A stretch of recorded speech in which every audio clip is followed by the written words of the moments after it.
Good morning, my name is Yung Sultan, and today I would present my research study about the impact of non performing loans on the financial sector in Bhutan.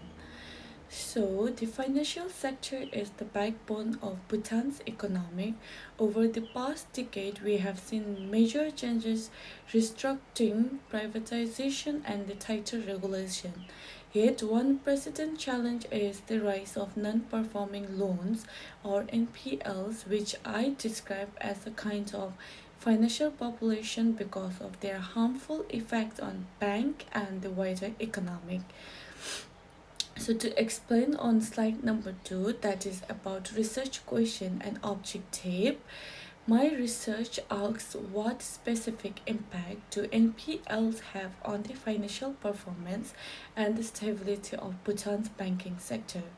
I have also examined how bank specific factors such as net interest margin, loan growth, capital adequacy, and return on equity interact with macroeconomic factors like GDP growth, inflation, and lending rates.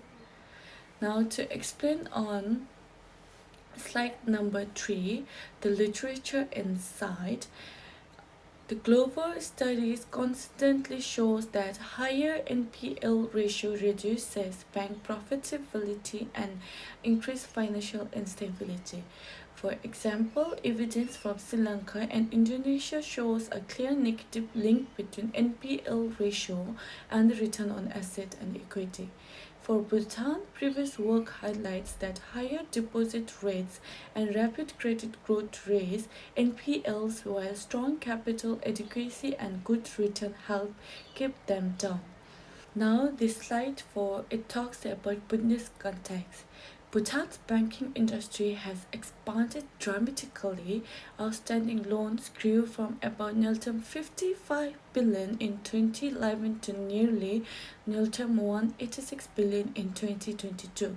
Unfortunately, gross NPLs have ballooned alongside.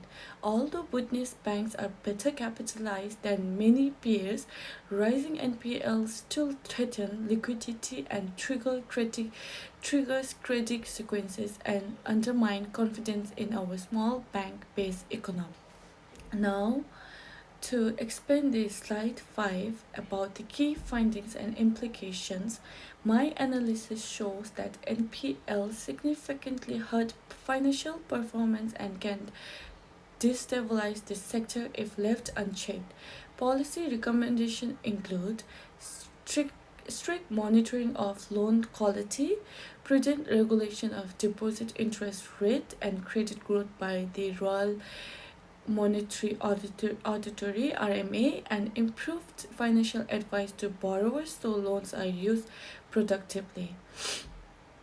Now, to explain this slide 6, that is contribution, this research adds to the international NPL literature by focusing on a small developing economy, showing how bank specific and macroeconomic drivers interact in a unique context. It also informs policymakers and bank manager on practical risk management strategies.